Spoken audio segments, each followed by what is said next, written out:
महाराष्ट्री, हमारी संतान जो हमसे उत्पन्न होगी, क्या वो अपने पूर्व कर्मों के अनुसार शरीर मिलेगा या माता पिता के कर्मों के अनुसार? अगर माता पिता के कर्मों के अनुसार उत्पन्न होगी तो क्या सावधानी रखें? कृपया मार्गदर्शन करें। वो तो आएगा अपने ही कर्मों से, पर उसमें दुख और सुख का अनुभव तुम्हारे कर्म उसमें सम्मिलित होंगे। अगर आपने पूर्व में जो जीव पुत्र रूप में आ रहा है उसके साथ अभद्र कर्म किए हैं, तो आकर के जीवन भर आपको जलाएगा, आपको दुख देगा।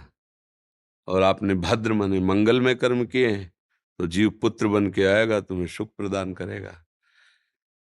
अब यदि इस समय भजन कर लो भगवान का, तो तुम उसके भी भाग्य को बदल सकते हो और अपने भी भाग्य को बदल सकते हो। ये भजन ही एक ऐसा कर्म है जो सब सुधार देता है। मार्कंडेय ऋषि के पिता महाराज मृकंड ने देखा, बहुत ज्योतिषाचार्य थे, कि 5 वर्ष में मेरे पुत्र की आयु खत्म है, मर जाएगा। बड़ी चिंता हुई कि जीवन भर भजन करते रहे, तपस्या की। पहले प्राय हम सब ऋषियों की ही संतान हैं, रहते गृहस्थ में थे पर पूर्ण ऋषि तपस्वी मुनियों की तरह हैं। हम सब ऋषियों की संतान हैं। जब गोत्र पूछा जाए तो देखो नहीं बोलते भरद्वाज गोत्र, याज्ञवल्क, गा, हम सब ऋषियों की संतानें हैं। हाँ, तो उन्होंने लगा कि कैसे क्या कर सकते हैं कि 5 वर्ष के बाद ये बालक जीवित बना रहे। अब पिता का कर्म शुरू हो रहा है। पूर्व संयोग इतने ही वर्ष का था, अब उनका नया कर्म काम कर रहा है। उन्होंने विचार किया, भगवान के भक्तों और संतों में विशेष सामर्थ्य है। यदि संतों को साष्टांग दंडवत करे और संतों का आशीर्वाद मिले, तो मैं इसे मृत्यु से भी बचा सकता हूं। उनको पता था, उनकी श्रद्धा थी, उनकी भावना थी। तो प्रायः पवित्र नदियों के किनारे ही ऋषियों के आश्रम होते थे, तो गंगा जी के समीप ही, हाँ, तो घाट में खड़ा कर देते। जो भी संत दिखाई देते, वैष्णव तिलक या शैव तिलक, वो सबको आदेश कर, छोटा सा बालक 2 वर्ष 3, साष्टांग प्रणाम करो, साष्टांग प्रणाम करो। उनकी सेवा यही थी, प्रसाद पाओ और जाके घाट में खड़े हो, जो भी संत दिखाई दे साष्टांग प्रणाम करो। एक दिन प्रच्छन्न वेश से गुप्त रूप से सनक सनंदन सनातन सनत कुमार भी, अब आपको क्या पता कौन महात्मा किस कोटि का किस वेश में तुम्हारे पास बैठा है, या तुम्हारे संग वार्तालाप कर रहा है, या तुम्हें कभी मिल सकता है, हमारी दृष्टि नहीं है ना। और वो दिव्य महापुरुष थे और वो देखा करते थे।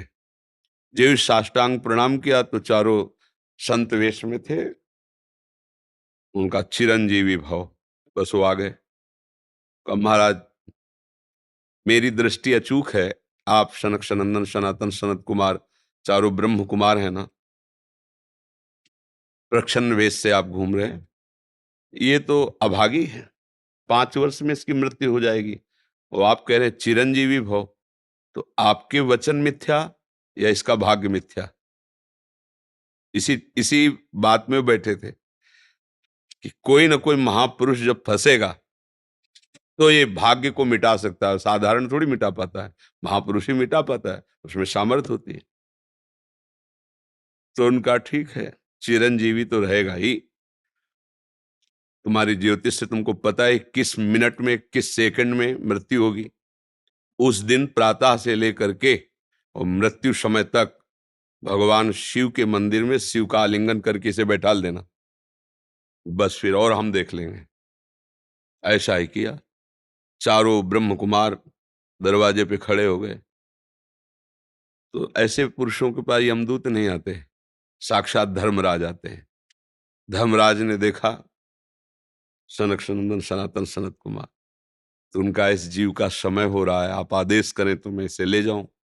बोले मैंने तो चिरंजीवी भव कहा है।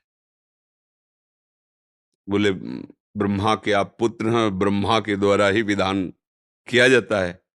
तो इतनी वार्ता हो ही रही थी कि भगवान शंकर प्रकट हो गए। उनका कि कुछ बदलना नहीं है, 5 वर्ष की आयु ना, हाँ 5 वर्ष ही रहे, मेरी आयु के 5 वर्ष रहे। भगवान ब्रह्मा जी एक सुई लेकर के ऐसे कमल में छेदे थे, आका 1 वर्ष हो जाता है। वो क्रम जब समय का नहीं, जैसे उत्तरायण दक्षिणायन देवताओं के दिन रात, ब्रह्मा जी का दिव्य 100 वर्ष का जो आयु का विवरण है ना, उसको जब पढ़ो तो होश खराब हो जाएगी। एक दिन में 74 मनु बदल जाते हैं, इंद्र बदल जाते हैं एक दिन में। और भगवान का समय, वो जो ब्रह्मा जी का समय, निमेष, पलक झपकना, इतना। इतने ब्रह्मा की पूरी आयु हो गई। 5 वर्ष उनके, आज तक मार्कंडेय जी जीवित है। उनको चिरंजीवी ऋषि कहा गया है मार्कंडेय जी का। अगर पिता भगवान का भजन करे तो अपने भाग्य और पुत्र के भी भाग्य को बदल कर जैसा चाहे वैसा कर सकता है। भावी मेट सके त्रिपुरारी।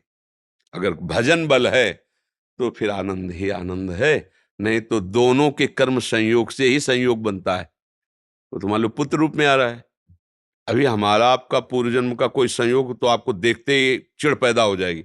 आप ऐसे वचन बोलेंगे कि मेरा हृदय जलने लगे, लगे ये आदमी क्यों आया हमारे सामने। वो हमारा कर्म है जो आपको भी जला रहा है, मेरे को भी जला रहा है, दोनों में द्वेष पैदा कर रहा है। और अगर अच्छा देखते ही ऐसा लगा कि मानो हमने बहुत समय से अपने प्रियजन को बाद में देख, ऐसा लगता है ये तो हमारे बहुत प्रिय, और देखकर आनंद है, आप जाओगे खुशी हुई, हमारा खुशी हुई, क्या हुआ। कर्म ही सबको दुख सुख देता है और कुछ नहीं। अगर कर्म को कोई मिटा सकता है तो भगवान का भजन मिटा सकता है, दूसरा नहीं। खूब प्रभु का आश्रय लेकर के उनकी लीला गायन करो, नाम जप करो, सब ठीक हो जाएगा। और गर्भस्थ शिशु को भगवत चर्चा सुनानी चाहिए, उससे प्रभाव पड़ता है। जैसे माँ गर्भवती है तो चाहिए कि स्वयं स्वाध्याय करे या फिर परिवार के जन कथा कह रहे हो, चुपचाप शांति से बैठ के सुने और नाम जप करे, तो गर्भस्थ शिशु पर उसका प्रभाव पड़ता है। जैसे प्रहलाद जी जब कयाधु जी के गर्भ में थे तो नारद जी अपने आश्रम में लेकर के उनको भी भगवत चर्चा भक्ति का उपदेश किया, तो ऐसे महान भागवत 5 वर्ष में विश्व विजेता हिरण्यकश्यप को परास्त कर दिया। 5 वर्ष की आयु प्रहलाद जी की है और विश्व शक्ति संपन्न हिरण्यकश्यप परास्त कर दिया। अभिमन्यु जी गर्भ में ही थे, चक्रव्यूह का भेदन की क्रिया बताई तो 6 द्वार भेदने की क्रिया तक वो जगती रही, 7वें विश्व हो गई। तो फिर वो मतलब गर्भस्थ शिशु पर बाहरी चर्चा का प्रभाव पड़ता है, बाहरी आचरण का प्रभाव पड़ता है। यदि हम नाम कीर्तन, भगवत चर्चा, भगवत कथा वार्ता, तो उसमें भक्ति का अंकुरण हो जाएगा, गर्भस्थ शिशु में उसका प्रभाव पड़ जाएगा।